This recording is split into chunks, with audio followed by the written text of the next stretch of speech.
வணக்கம். நான் உங்கள் ஆஸ்ட்ரோலக்ஷ்மி. நாம இன்னைக்கு மிதுன ராசிக்காரர்களுக்கு இந்த ராகு கேது பயிற்சியானது எந்த மாதிரியான பலன்களை கொடுக்க போகுது அப்படின்றத பத்தி தான் பார்க்க போறோம். கேது 3ஆம் இடத்திலும் ராகு 9வது இடத்திலையும் பயிற்சி ஆகுறாங்கங்க. உண்மையிலேயே ஒரு நல்ல பயிற்சிங்க இது. இது வரைக்கும் உடம்புல ஏதாவது பிரச்சனைகள் இருந்தது அப்படின்னாக்கா அது அந்த உடல் ஆரோக்கியம் மாறி ஒரு நல்ல நிலைக்கு மேம்படும்.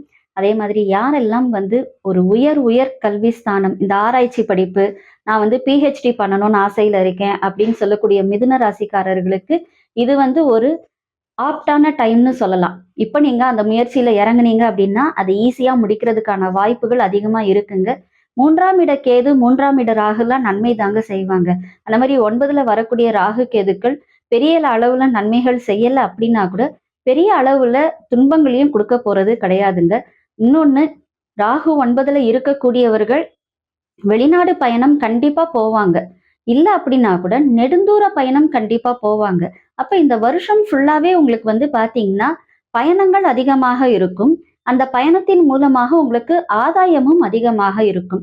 2 இடத்துல நீங்க வாய மூடிட்டு அமைதியா இருக்கணும். அந்த 2 இடம் எது அப்படின்னு பாத்தீங்கன்னா, உங்களுடைய வாடிக்கையாளர் பிளஸ் நீங்க வேலை செய்யற இடம். ஏன் அப்படின்னா, உங்களுக்கு 3ல கேது வராரு இல்லைங்களா? அவரு உங்களுக்கு நல்லது செய்யக்கூடிய இடத்துல தான் வராரு. எதையுமே தைரியமா செய்யக்கூடிய நிலையில தான் இப்போ உங்களுக்கு வராரு. இது தைரியஸ்தானம். இந்த தைரியஸ்தானம் இப்போ உங்களுக்கு மேலோங்கும். அந்த மாதிரி மேலோங்கும் பொழுது உங்களுடைய முயற்சியும் அதிகமாகி நீங்க உங்களோட வேலையை ரொம்ப சிறப்பா செய்து முடிச்சிருவீங்க. இதனால உங்களுக்கு பாராட்டுகள் கிடைக்கும். அப்போ உங்களுக்கு நேச்சுரலாவே ஆபீஸ்ல எதிரிகள் உருவாகுவாங்க. அதனாலதான் என்ன சொல்றோம்னா, ஆபீஸ்ல தேவையில்லாத விஷயங்களுக்கு வாயை திறக்கவே திறக்காதீங்க.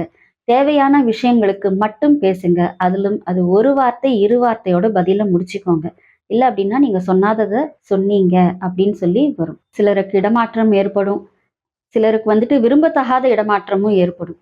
சரி, பரவாயில்ல, ஏதோ ஒன்று அக்செப்ட் பண்ணிட்டு நம்ம போவோம் அப்படின்னு சொல்லி போனீங்க அப்படின்னா போன இடத்துல வேலை பளு கொஞ்சம் கூடுதலாக இருக்கும்.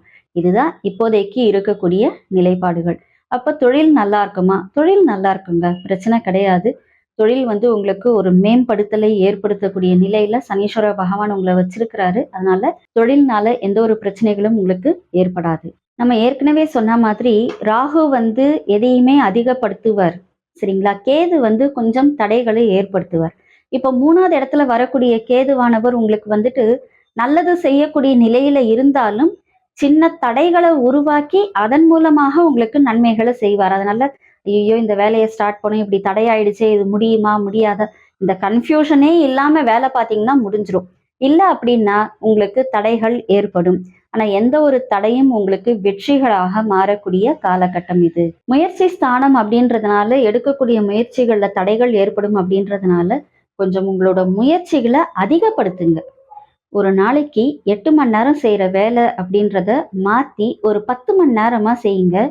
ஒரு முயற்சி எடுக்கிறீங்க, அது ஒரு 2 மணி நேரம்னா அது ஒரு 4 மணி நேரமா மாத்துங்க. எல்லாமே சக்சஸ் தாங்க. ஸோ இந்த ராகு கேது பயிற்சி உங்களுக்கு அதீத நற்பலன்களை கொடுக்கக்கூடிய ராகு கேது பயிற்சிகளாகத்தான் இருக்க போகிறது.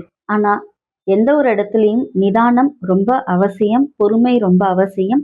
எப்பயுமே வார்த்தைகள் விடுறதுக்கு முன்னாடி ஒரு முறைக்கு 2 முறை யோசனை பண்ணிட்டு அந்த வார்த்தையை விடுங்க. யாருக்கும் ஒரு சரியான ஆவணங்கள் இல்லாம பெரிய அளவுல கடன்களை கொடுக்காதீங்க. கடன் வாங்கவும் செய்யாதீங்க. இந்த நேரத்துல உங்களுடைய டாக்குமெண்ட்ஸ்ல கொஞ்சம் கவனத்தோட இருங்க. உங்ககிட்ட ஒரு ஆவணம் கொடுத்து கடன் வாங்குறாங்க அப்படின்னா கூட அந்த ஆவணத்தையும் கொஞ்சம் சரியாக பார்த்து வாங்கிட்டு அதுக்கப்புறம் நீங்க கடன் கொடுக்கறது நல்லது. பொதுவா கடன் கொடுக்காம இருந்துட்டா அதை விட இன்னும் நல்லது.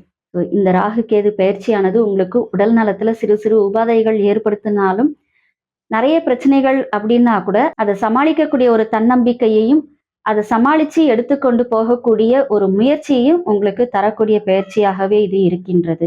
இன்னும் நிறைய நற்பலன்கள் இந்த பயிற்சியின் மூலமாக உங்களுக்கு கிடைக்கிறதுக்கு திருமயத்திலிருந்து 15 கிலோமீட்டர் தொலைவில் இருக்கக்கூடிய பேரையூரில் இருக்கும் பிரகதாம்பாள் சமேத நாகநாதரை வழிபாடு பண்ணுங்க. இதுவும் நாகராஜன் வழிபட்ட ஸ்தலம் தான்.